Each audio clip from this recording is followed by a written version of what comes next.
Dans l'actualité également, ce premier mercredi de réforme des rythmes scolaires, quelques villes et communes font de la résistance. École le mercredi matin, non merci. Alors les maires ont décidé de fermer les grilles pour frapper un grand coup. Reportage d'Audrey Poiret, Arthur Charon et Géraldine Desquero. Les portes de l'école cadenassées pour ce premier mercredi de la rentrée. Comme une quinzaine d'autres maires de communes, Nicolas Dupont-Aignan a décidé d'utiliser la manière forte pour marquer son opposition à la réforme des rythmes scolaires. C'est pas de gaieté de cœur que nous faisons cela.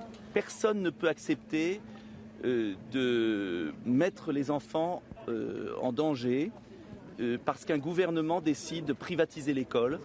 Prévue depuis 2 ans, l'application de la réforme est devenue obligatoire cette année. Devant l'école, des parents d'élèves choqués par la méthode. Une loi est votée. Voilà. On se dit, à un moment donné, c'est à tout le monde de respecter les lois. Mon fils aura 100 heures d'apprentissage en moins parce que monsieur a décidé que hier c'était un promontoire pour une couverture médiatique pour Debout la République. Pour l'instant c'est Debout la République, mais c'est à genoux les enfants. À Gennevilliers ce matin, Najat Vallaud-Belkacem a choisi de se rendre selon ses propres termes dans une école et une ville qui démontrent que cette réforme peut être appliquée. Il y a de rares communes dans lesquelles les maires ont décidé de cadenasser l'entrée des écoles. Comme je l'avais indiqué, nous allons référer au tribunal administratif. Et si le maire ne le fait pas, si le maire donc n'obéit pas à la loi, le préfet le fera à sa place. Et c'est justement devant la préfecture de l'Essonne que la quinzaine de maires récalcitrants accompagnés de parents d'élèves ont choisi de manifester.